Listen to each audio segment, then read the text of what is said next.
Levné mleté. Jak vidíte, používám misku na šťávu. Koláče za výhodnou cenu. Je tam 10% jablek. 10%? Levné polévky. Je dost vodnatá. Jak se recese projevuje čím dál silněji, zaměřují se supermarkety na spotřebitele v tíživé situaci s levnými potravinami vlastních značek.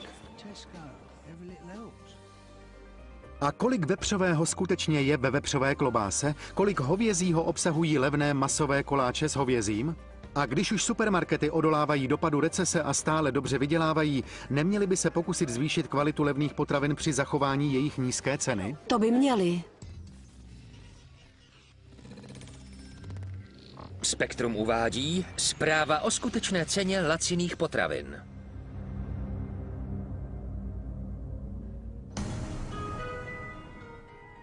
Británie je přímo uprostřed recese. V Leedsu je 23 000 lidí bez práce a rodiny začínají propad pociťovat. Johnsonovi z Wortley jsou typickým příkladem. Otec Richard během pouhých 3 měsíců přešel od řízení vlastní podlahářské firmy na pokládání koberců. Vyhlídky jsou opravdu mizerné, protože na konci tunelu nevidíme ani trošku světla. Když stavební firmy nestaví nové domy, nemáme my podlaháři kde pokládat podlahy. Jeho žena Jane si musela sehnat práci na částečný úvazek u Marks & Spencer, aby měli na živobytí. Krize se nevyhnula ani jejich přátelům Fergusonovým. Alison je hypoteční makléřka a Dominik pracuje ve stavebnictví. Oba tyto sektory tvrdě zasáhla recese v západním Yorkshireu. Rozhodně došlo k masivnímu propadu. Nabídka je dvojnásobná, pořád ještě je nějaká práce, ale je kolem toho daleko větší soupeření. Během recese všichni mnohem víc přemýšlíme o tom, za co utrácíme. Když je peněz nedostatek, hlídání rozpočtu je klíčové a tak nikoho nepřekvapí, že se nakupující přeorientovali na levnější značky supermarketů. Prodej výhodných řad výrobků vylétl o 42%, samozřejmě s pomocí nebývalé propagace těchto potravin supermarkety. Společnosti Sainsbury's, Morrison a Tesco spustili reklamní kampaně propagující jejich vlastní značky. Kladou větší důraz na cenu, jejich marketing se silně přeorientoval na nižší část jejich sortimentu a Tesco dokonce uvedlo na trh novou řadu ultralaciných produktů. Úplně nové značky od hovězích hamburgerů až po čistící přípravky. Do téhle války levných značek se zapojili všichni masoví maloobchodníci a právě jejich výhodné řady konkurují laceným potravinám z prodejen zlevněných produktů Aldi a Lidl. Tento týden vám Morrisons přináší další slevy. 50 pencí za balíček žampionů. 4 hlavní supermarkety v Anglii jsou v současnosti Tesco, Asda, Morrisons a Sainsbury's. Jejich podíl na trhu potravin je odhadován zhruba na 75%. V současnosti Tesco vydělalo 1,8 miliardy, Morrisons a Asda okolo půl miliardy a Sainsbury's něco málo přes 1/4 miliardy liber. Je to ziskový biznis, který v posledních letech vykazuje rychlý růst.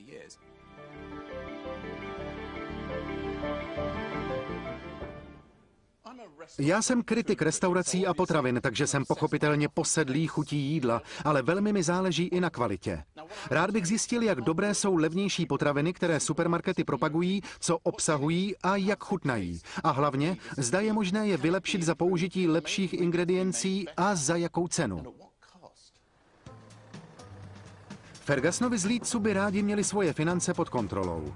Rádi by snížili rozpočet na potraviny o 1/3 ze 130 liber na 95 za týden a proto je tým našeho pořadu postavil před úkol.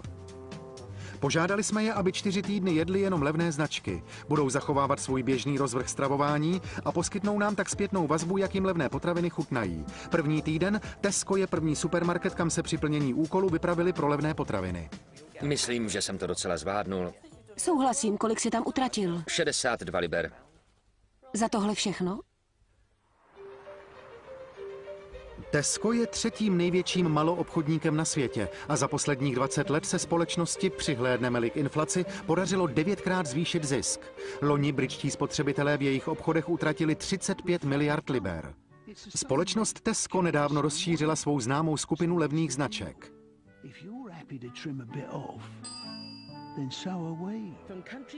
Tesco Value je nová série speciálně pojmenovaných produktů. Tyhle nové řady do Teska přilákají každý týden dalších 300 000 zákazníků. Posadím se s Fergusonovými k jejich první večeři v jejich 4týdenní zkoušce. Tohle všechno chceš sníst? Opravdu? Kam to všechno dáváš? Dneska maminka Alison připravila z ingrediencí z Teska večeři. Chutná ti to? Jo. To je fajn. Kritikem může být každý. Celý měsíc budete jíst tohle.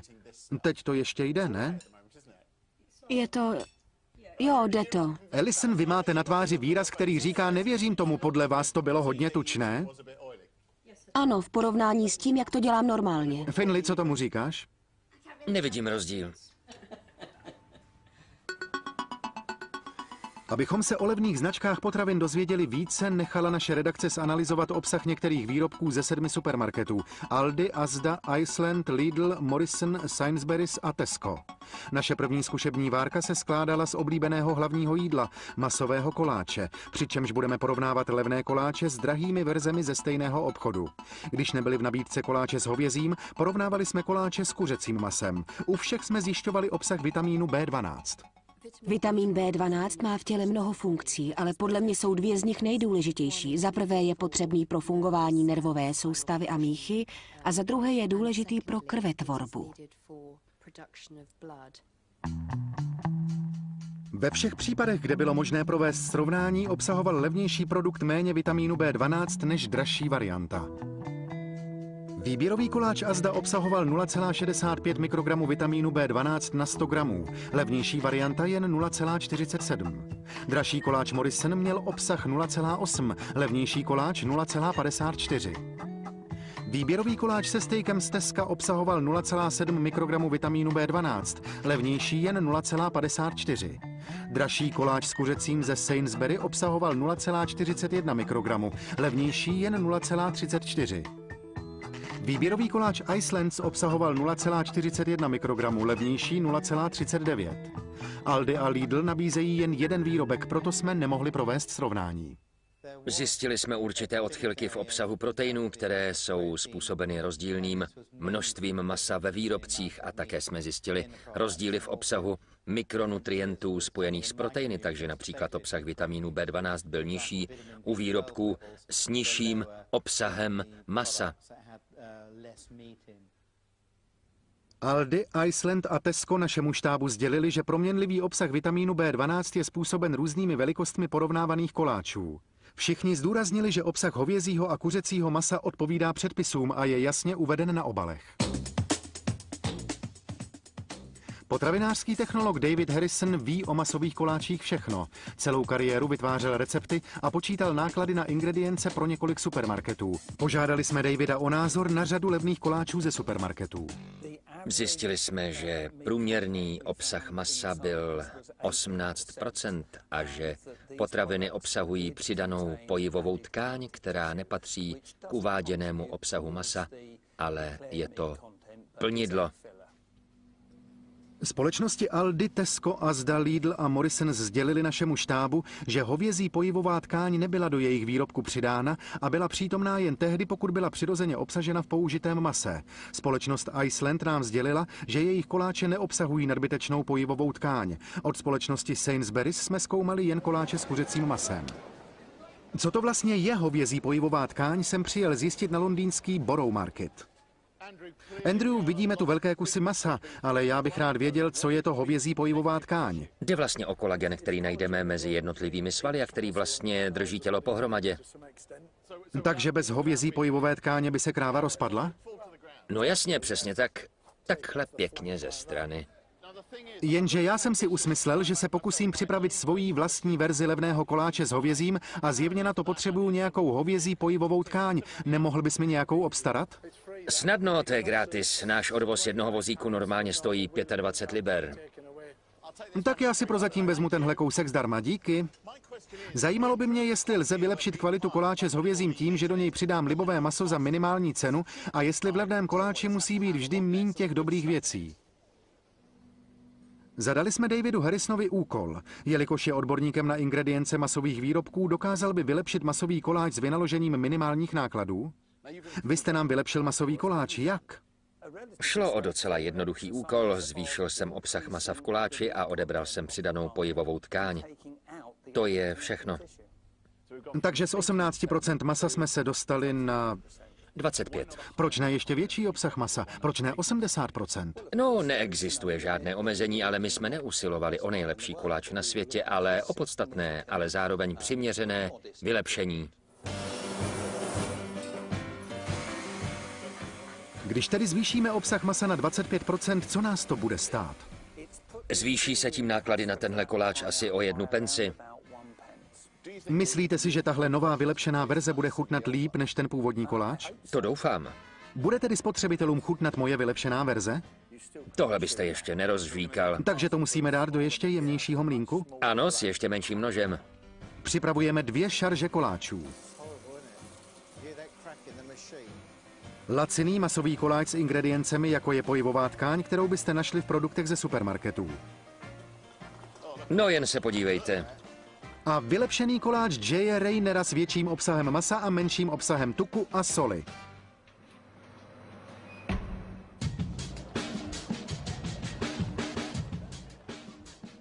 Koláče jsou hotové, je na čase je otestovat. Tohle je můj trhovecký stánek. Hezké, že? Přijeli jsme na Deptfordský trh, abychom zjistili, jestli se nám podaří střelit pár koláčů. Máme náš levný koláč a taky náš vylepšený koláč a uvidíme, který bude lidem lépe chutnat. Dáme se do toho. Koláče zdarma, pojďte na ochutnávku koláčů. Vyzkoušíte naše koláče? 2 druhy koláčů, neřeknu vám, který je který. Tenhle je lepší. Opravdu? Tenhle má lepší chuť. Myslíte? Tenhle má lepší chuť, zatím to není žádný závod, moje vylepšené koláče neomylně získávají hlasy veřejnosti. O 100% chutnější. O 100%? Přesně tak. Moje vylepšená verze slaví úspěchy a tak se musím ptát, když lidé dávají přednost vylepšenému masovému koláči, na který stojí suroviny jen o penny víc, co by mohly udělat supermarkety. Kdybyste šla do supermarketu a mohla jste tenhle koláč koupit za cenu jen o pár pencí vyšší, dala byste těch pár pencí, kdybyste chtěla masový koláč? Kdybych věděla, že je tak dobrý, tak určitě. Řekl byste, že by supermarkety měly být ochotné obětovat malou část marže a prodávat tuhle vylepšenou verzi koláče za stejnou cenu, za jakou prodávají svoje výhodné koláče? Určitě, ale jestli to udělají nebo ne, to je jiná otázka. Určitě. Jste si tím jistá? Ano, podle mě vydělávají supermarkety moc peněz, nebo ne? No paráda, dáte si ještě? Ne, děkuji. To byl jednoznačný souhlas a jak by ne, podle mě po supermarketech nechceme zas tak moc. V Leedsu se Alison Fergusonová vrací domů z druhého velkého nákupu. Tentokrát jsou v nabídce potraviny Asda. Chytrá cena.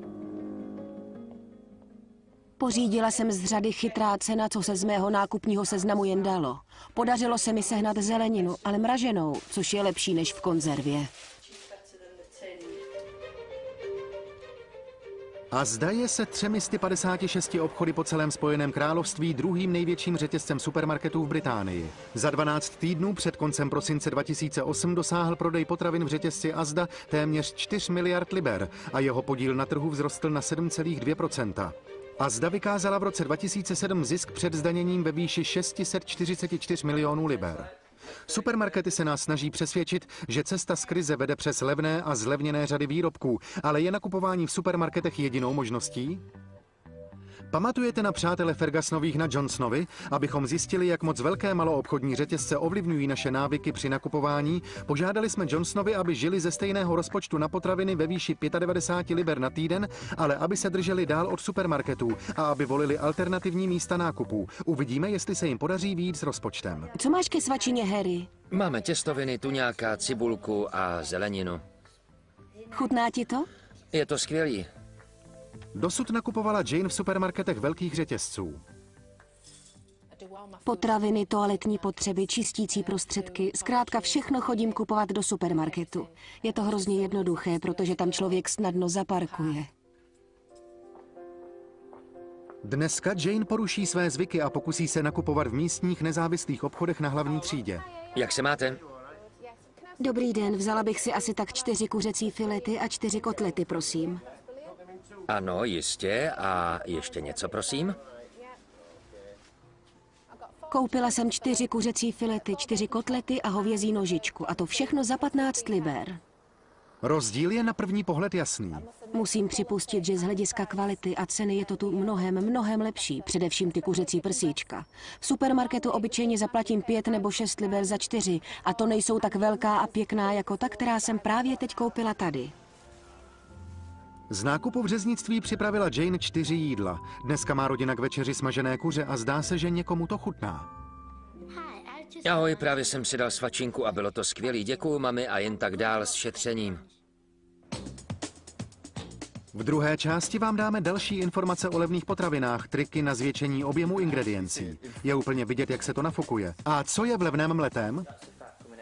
Jak vidíte, používám misku na šťávu.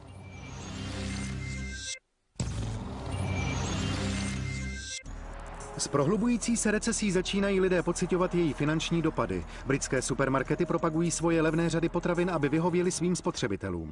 V Sainsbury's najdete balené ovoce a zeleninu jen za 40 pencí.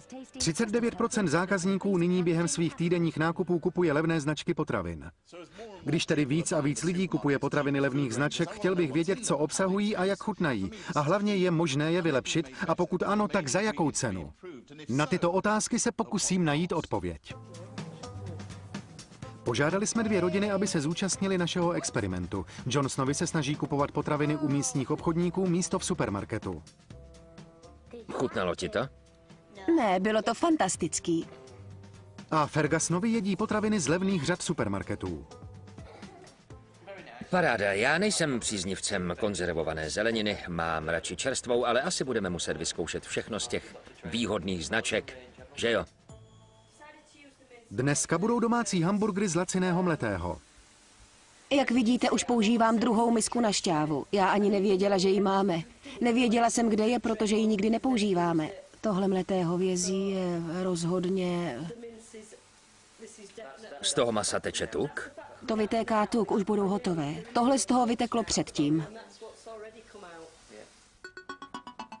Náš pořad zkoumá obsah levných potravin ze supermarketu. Testujeme hlavní přísady potravin ze supermarketu a porovnáváme laciné řady produktů s dražšími ekvivalenty. Zkoumáme také informace na obalech, které má spotřebitel k dispozici, když výrobky kupuje. V našem druhém testu zkoumáme obsah proteinů v polotovarech hamburgerů, porovnáváme nejlevnější a nejdražší, jaké v daném supermarketu najdeme. Ve většině případů levnější produkty obsahují méně proteinu než dražší hamburgery.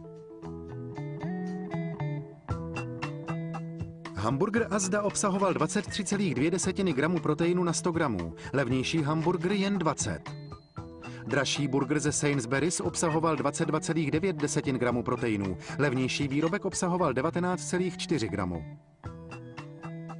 Výběrový burger Icelands měl 25,7 gramu proteinu, levnější burger jen 18,2. Výběrový hamburger z Teska obsahoval 18,9 gramu proteinu a jejich levný hamburger 14,3. Mražený výběrový čtvrtlibrový hamburger z Morrisons měl 18,8 gramů proteinu, levnější jen 14,7. Ale Aldi trend obrátilo. Jejich levnější burger obsahoval 18,7 gramů proteinu, dražší výrobek jen 17,4. Lidl nenabízí levný hovězí hamburger. Obsah proteinů v hamburgeru je v zásadě odrazem obsahu masa. Čili čím vyšší je obsah masa, tím vyšší je obsah proteinů a obráceně. Je to proto, že v levnějších hamburgerech tvoří větší část strouhanka nebo škrob nebo jiná přísada, která obsahuje méně proteinů nebo neobsahuje vůbec žádné proteiny. Náš štáb se zeptal všech 7 supermarketů, zda jsou rozdíly v obsahu proteinů způsobeny různým obsahem masa. Řetězce Asda a Iceland nám to potvrdili. Žádná další společnost to nepotvrdila, ale sdělili nám, že na obalech je uveden obsah proteinů. Jak ti chutná večeře? Moc díky za optání. V polovině experimentu rodiny Fergusonových se ukazuje, že některé levné značky si vedou dobře. Dnes máme fotbalovou snídani, Finlay, slaninu, fazole a toast a všechno to jsou levné značky. Tak co? Jak ti to chutná? Jako vždycky, tati. Ale jiné značky představují problém. A co říkáš ty rajčatový a zeleninový polívce? No, tak je taková vodnatá. Tyhle jsme ještě nikdy neměli. A není toho tolik jako v těch, co máme normálně. Že ne, co myslíš ty, tati? Johne, proč máš dětskou lžičku, co? Proč? No jo, levné stravování. Mummy, what you making? Vedle v ulici čelí Johnsonovi jinému problému. Snížili svůj týdenní rozpočet na potraviny na 95 liber, na stejnou částku jako Fergusonovi, ale Jane Johnsonovou jsme požádali, aby pokud to jen půjde, nakupovala mimo supermarkety u místních obchodníků, abychom viděli, kolik je to bude stát. Tak, Richarde, Jane, jsme v polovině experimentu. Jaký z toho máte dojem? Tenhle týden bylo nakupování s tím rozpočtem dost obtížné. Držela jsem se rozpočtu, ale nebylo to jednoduché. A co zbytky a odpad, je toho hodně? Na konci týdne jsem otevřela lednici a byl tam jen 1/4 litr mléka, doslova nic jiného. Bylo to jakoby, víte, naše lednice takhle vypadá jen když jedeme na dovolenou. Jane nyní objevuje obchody, kde nikdy předtím nenakupovala. Dneska má namířeno do místního zelinářství. Ty maliny a černý rybíz vypadají pěkně, že jo? A tohle... Jane dosáhla největších úspor nakupováním zeleniny od místních. Šla jsem do místního zelinářství a tu zeleninu tu mám celý týden. Pořád vypadá jako v den, kdy jsem ji koupila.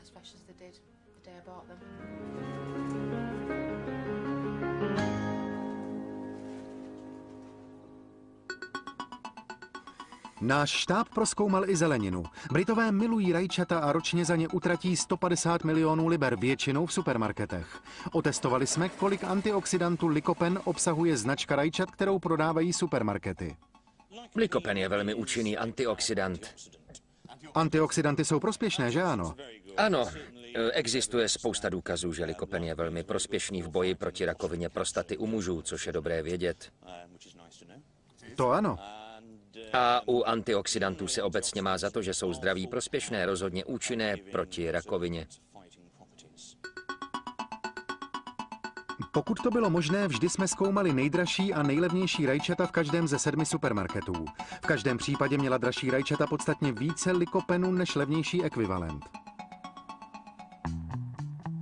Keříková rajčata Aldi obsahovala 5,1 mg Lycopenu na 100 gramů, levnější jen 3,4. Výběrová rajčata Asda měla 6,5 mg Lycopenu, levnější 3,6.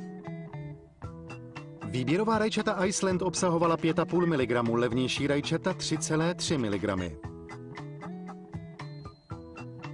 Keříková rajčata Morrisons vykázala obsah 5,1 mg Lycopenu, salátová rajčata jen 4,1.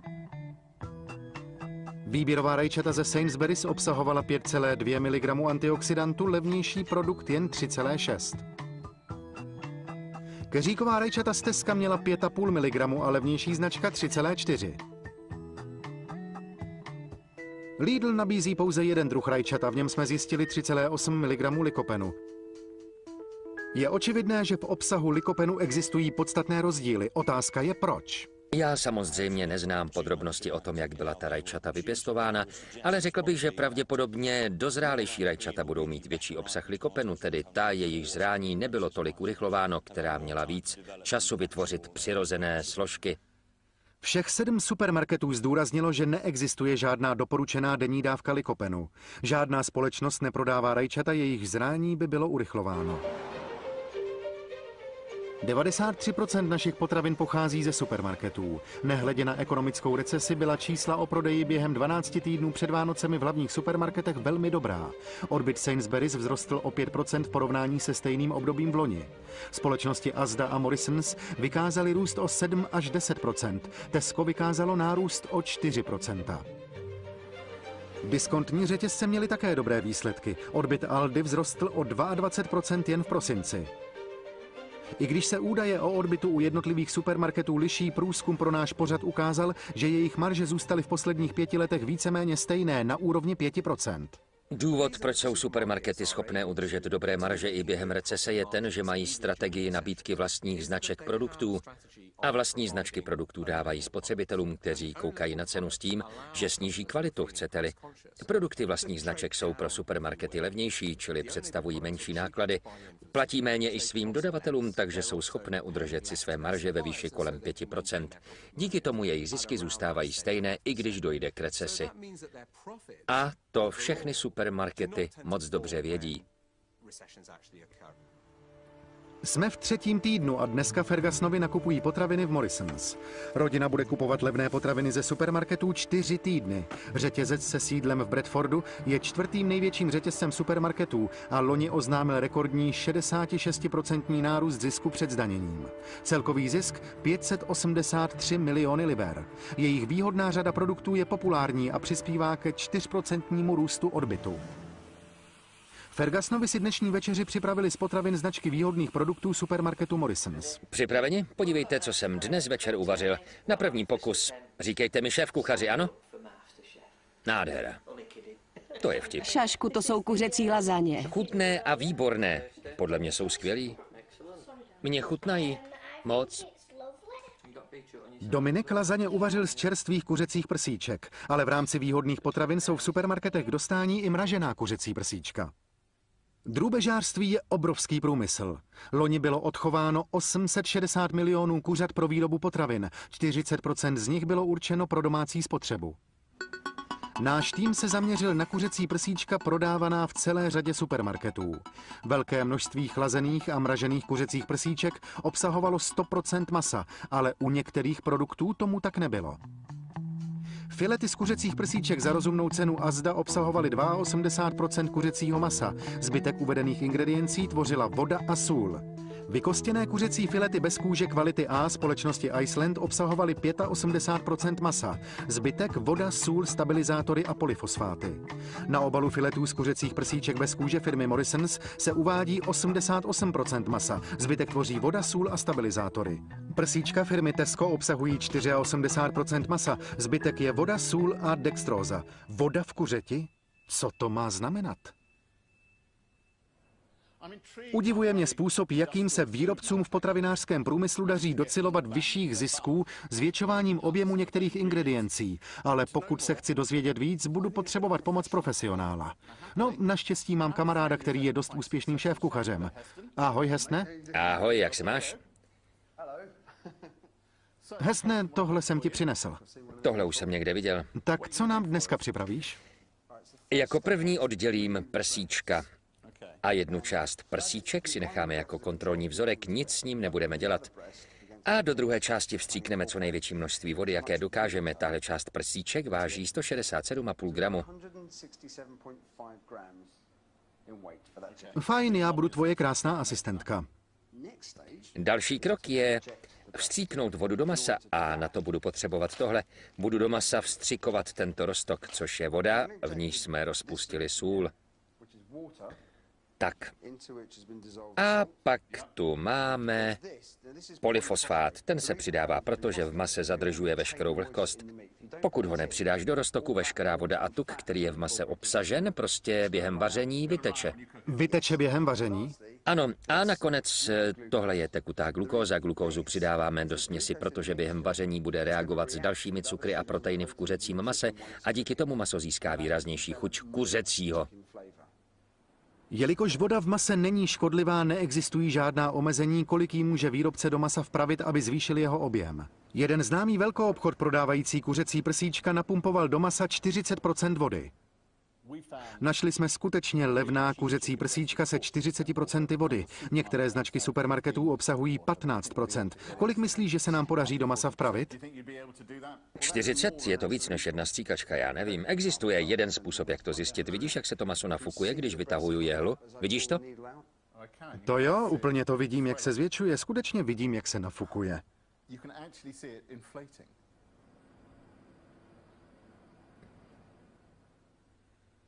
Vůbec bys neřekl, že je to z jednoho kuřete, viď? To tedy ne. Člověk by si myslel, že za svoje peníze dostane mnohem víc, když koupí tahle obrovská prsíčka, kdyby nevěděl, že je někdo nafouknul vodou. Tak teď je zvážíme. A jak vidíš, podařilo se nám vytáhnout to na 200 gramů.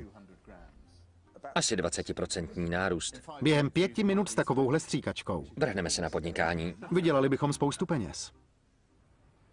Je pondělí, čas na svačinu. Maso zapečené v těstě z levných párků, které Dominik koupil. Ty párky jsou zabalené v prorostlé slanině. Nejdřív jsem propekla ty párky na grilu, abych z nich dostala tuk. Vypadají dobře, takže si teď sedneme a dáme se do nich. Tak jak zní verdikt? Párky v těstíčku jsou výborný a podle mě je večeře skvělá. Je to velice chutné, prosím. Britové si vždycky rádi dají 1 nebo 2 párečky. 5 milionů z nás je jí každý den a tenhle obchod má cenu 500 milionů liber. Párky jsou měřítkem výhodných řad potravin. Loni v létě prodávala společnost Asda vlastní značku vepřových párečků Chytrá cena za 16 pencí za balíček, což znamená 2 pence za párek.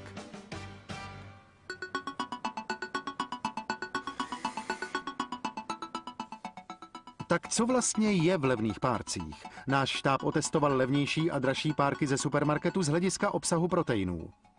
Ve všech případech bylo v levnějších výrobcích zjištěno méně proteinů na 100 gramů v porovnání s dražším ekvivalentem.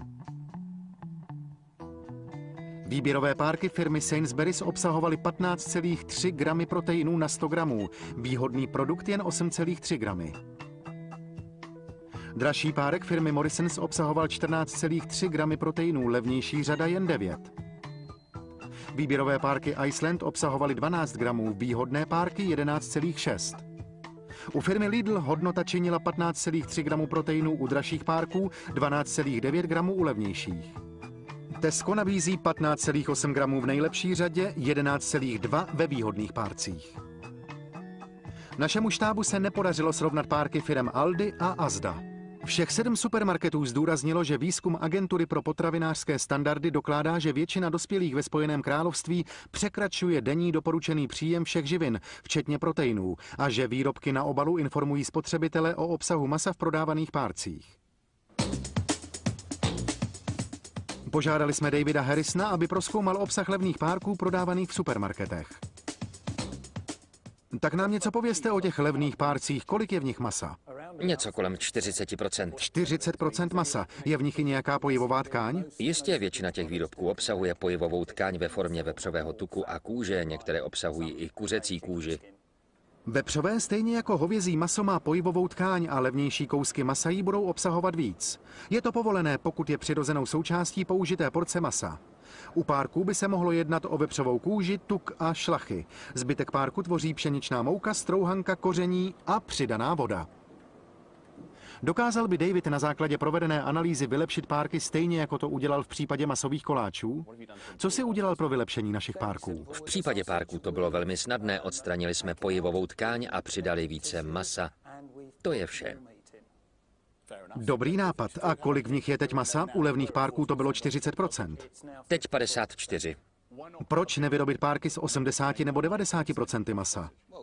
To by jistě šlo, můžete vyrobit párek, který bude jen z vepřového plus střívko, ale byl by to velmi drahý výrobek a my jsme měli na mysli mírné zlepšení. To musíte mít jaksi na paměti. A kolik by tedy stála výroba párků podle receptu našeho pořadu, jak jej David vylepšil? Cena vzrostla asi o 70 pence na párek. Takže jsme se dostali z 5 pencí na zhruba 5,7 pence za párek? Ano.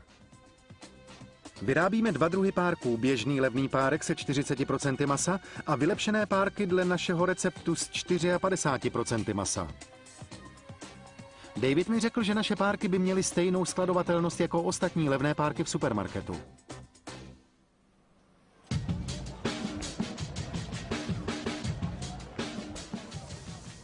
Znovu jsem se vydal do Deptfordu, kde na veřejnosti vyzkouším běžné párky ze supermarketu a moje nové párky vyšší kvality.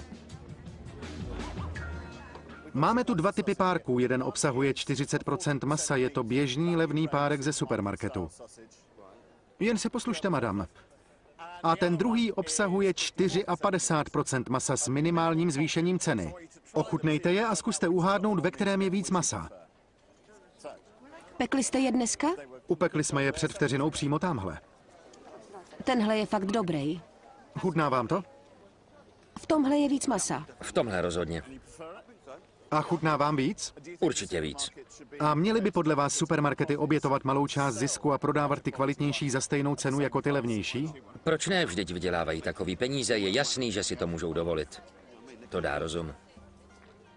Měly by supermarkety obětovat část zisku a prodávat tyhle párky za stejnou cenu jako tyhle? No, to by měli.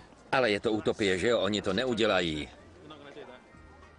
Fajn, náš test párků nebyl tak jednoznačný jako test koláčů. Řekl bych, že tak 65% lidí, kteří je ochutnali, poznali, které obsahují víc masa. Někteří z těch, kteří to nepoznali, nám řekli, že jsou zvyklí na párky s větším obsahem tuku, protože si to spojují s levným párkem. Ale téměř všichni nám řekli, že by supermarkety měly být ochotny prodávat kvalitnější párky za stejnou cenu jako ty méně kvalitní a obětovat část zisku. Podle mě to tedy byl další užitečně strávený den na trhu v Deptfordu. Ale nejsem si úplně jistý, jestli bych ještě někdy chtěl zkoumat nějaké párky. Dá si někdo páreček? Dáte si párek?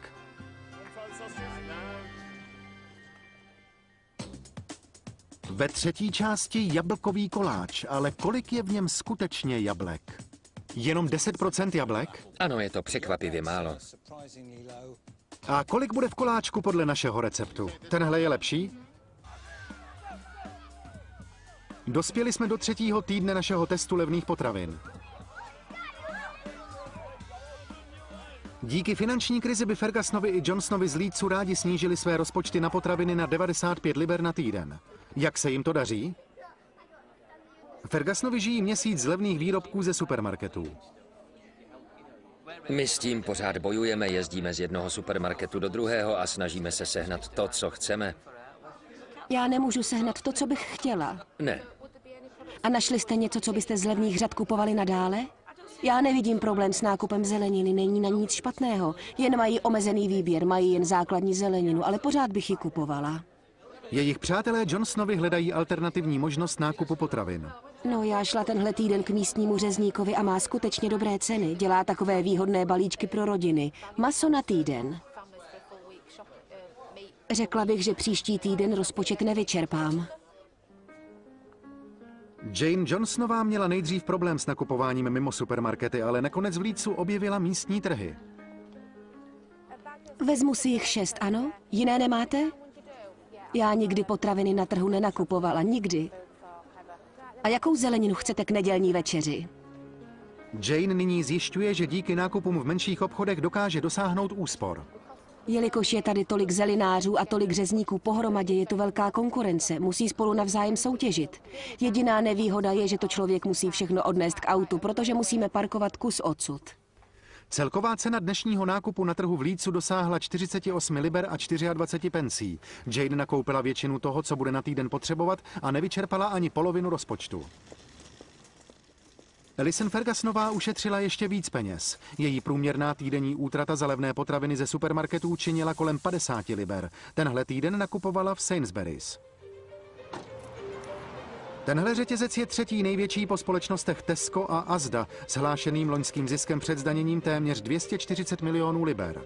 Před Vánoci jejich zisk stoupl o 4,5% oproti loňsku, přičemž jejich vlastní značka levných potravin si vedla obzvlášť dobře. Odbyt v tomto sektoru stoupl o 40%, jak zákazníci ustupují od výběrových značek.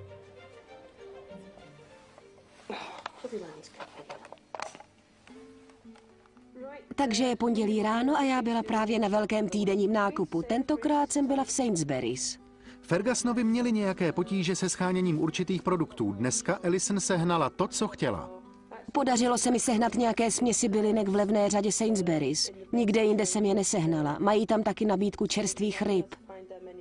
Ty ryby, to by mě zajímalo. Jaká je ta ryba? Je dobrá. Je dobrá? No ano. Dobrá. Dneska budou mít levnou pizzu. Mami, jaká je? Docela to ujde. Není na tom moc sýra, ale k sobotnímu obědu to není špatný.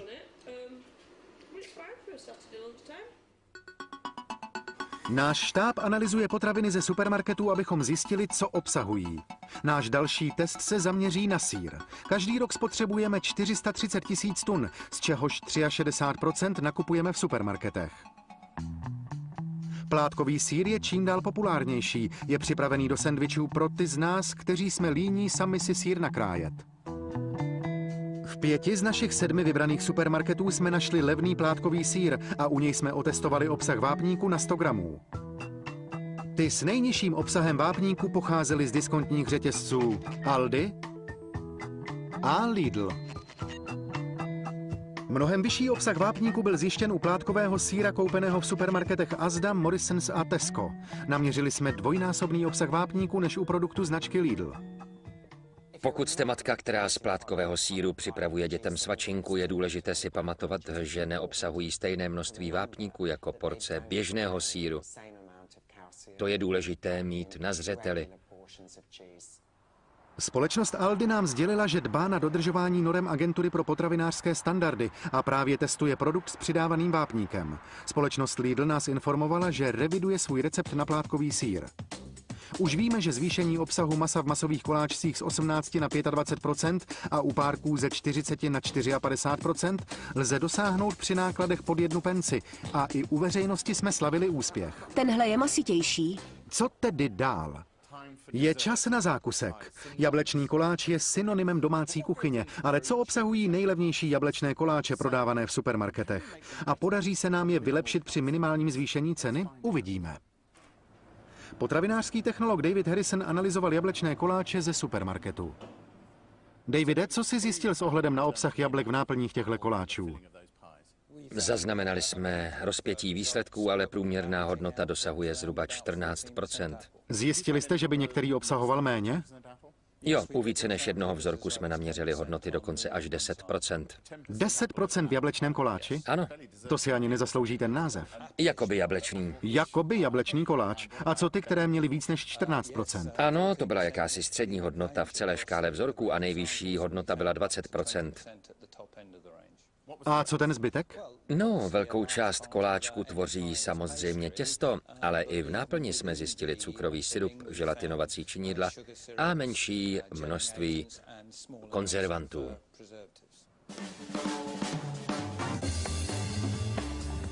Davidova analýza zjistila u koláčů ze supermarketu průměrně 14% jablek a jeho závěrečný úkol spočívá v přípravě vylepšeného koláče s vyšším obsahem jablek. Říkejme mu jablečný koláč à la J. Rayner, snad mě náklady nedoženou k slzám.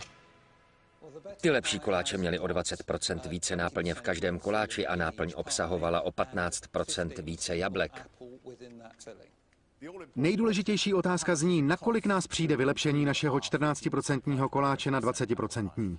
Bude to stát něco málo přes 70 pence na koláč nebo zhruba 4,5 pence za běžné balení po 6. Ani ta vylepšená verze není nejlepší jablečný koláč na světě, ale podle nás, pozor, je to zásadní zlepšení.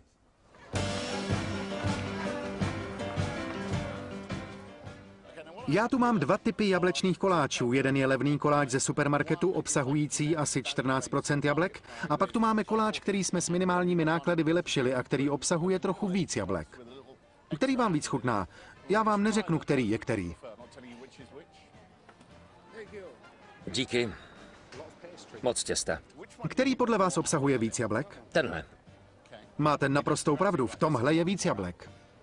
Tohle jsou ty levné. Máte pravdu. Rozdíl mezi 14 a 20% není velký, je to 6%. Takže podle vás je tenhle lepší? Tenhle obsahuje víc jablek. Jenže to jsou tyhle. Opravdu? Ano, fakt. Kdybyste šel do supermarketu a chtěl si koupit jablečný koláč, byl byste ochoten zaplatit trochu víc za koláč, ve kterém je víc jablek? Ano, chci přeci jablka, ne těsto.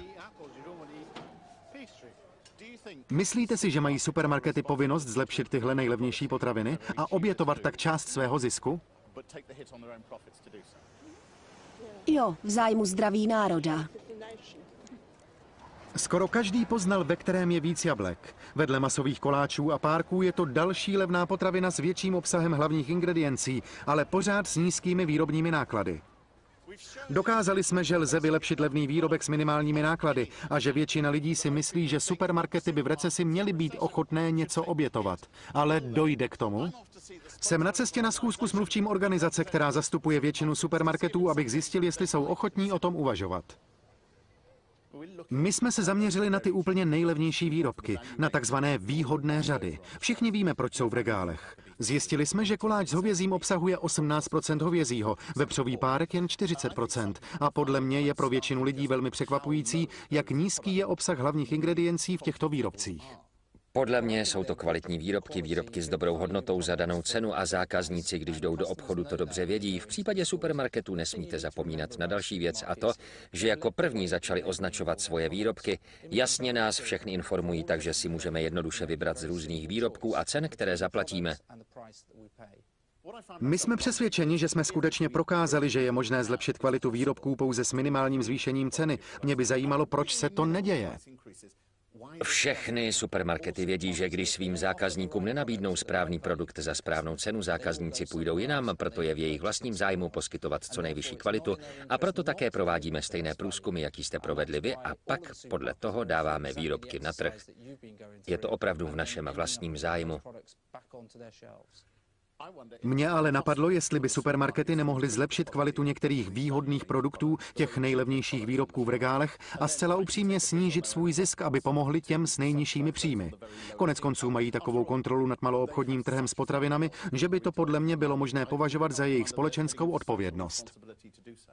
Supermarkety mají na prodávaném zboží jen velmi malou marži, už tak vracejí určitou hodnotu zpět zákazníkům. Veškerá práce, kterou v poslední době odvedli, když se vypořádávali s velmi vysokými cenami komodit, byla v nejlepším zájmu spotřebitelů. Na výrobcích mají jen malý zisk a skutečný prospěch z toho mají právě zákazníci nejen z větší nabídky a dostupnosti výhodných produktů, o které jste se zajímali, ale i z jejich ceny. Uběhl měsíc a já se vrátil do Leedsu, abych zjistil, jak se oběma rodinám dařilo v experimentu, který jsme zorganizovali. Co se dozvěděli o realitě života z levných potravin? Nejdřív navštívím Fergusonovi, kteří vařili a jedli vlastně tak, jak byli vždycky zvyklí. Jediný rozdíl za poslední 4 týdny byl v tom, že nakupovali výhodné výrobky v supermarketech. Obyčejně měsíčně za jídlo utratí zhruba 500 liber, ale když žili z výhodných výrobků, činil jejich účet za potraviny 200 liber, tedy úspora 300. Alison, dospěli jsme na konec měsíčního experimentu. Našli jste nějaké výrobky, které budete dál kupovat? Zelenina, kterou jsme sehnali, byla dobrá, jen měli omezenou nabídku, takže brambory a cibuli tam budu kupovat dál. Snažit se z toho nakrmit celou rodinu bude těžké. A teď zásadní otázka. Drželi jste se celý měsíc, vydrželi jste ten experiment. Co uděláte na oslavu konce našeho experimentu? Já myslím, že bychom si zítra mohli dát Čínu, co říkáš? Zítra bude čínská hostina. Myslím, že si ji naprosto zasloužíte. Výborně. A za rohem v domě Johnsonových je právě čas poslední večeře. Tahle rodina se během posledního měsíce snažila najít alternativní způsoby nákupu potravin v malých obchodech. Před experimentem i oni utráceli 500 liber měsíčně za jídlo, ale za poslední měsíc utratili jen 343 liber, takže ušetřili 150. Takže co si z tohohle experimentu odnesete pro vaše další nakupování?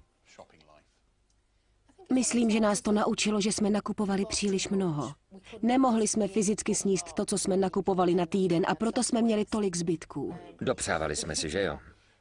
Ale člověk si musí taky dát práci a rozhlédnout se po obchodech a nesmí předpokládat, že v jednom obchodě dostane nejlepší ceny.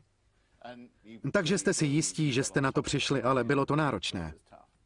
Jo, bylo to těžké, jak už jsem říkala, ale během týdne dokážu nakoupit mnohem snáz a prostě si vybrat. Díky tomu se dokážu udržet v rámci velmi rozumného rozpočtu. Ale bez nejmenší pochyby nebudu utrácet 150 liber týdně v supermarketech, jak jsem to dělala. A doporučíte to svým přátelům? Samozřejmě. Není pochyb o tom, že levné potraviny ze supermarketu jsou opravdu velmi levné, ale my jsme prokázali, že je možné je vylepšit a pořád mohou být levné. Otázka zní, kdo má odpovědnost za to, aby k tomu došlo.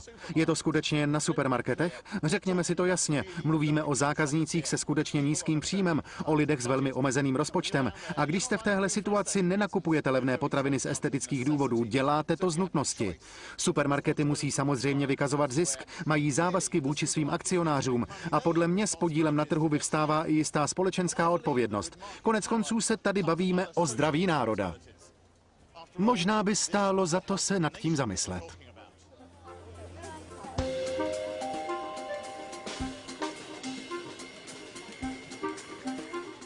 České znění připravili Petr Gelnar, Adéla Kubačáková, Libor Terš, Ondřej Mach, Ota Jelínek, Tomáš Potůček a Marie Míková. Vyrobila společnost SDI Media v roce 2010.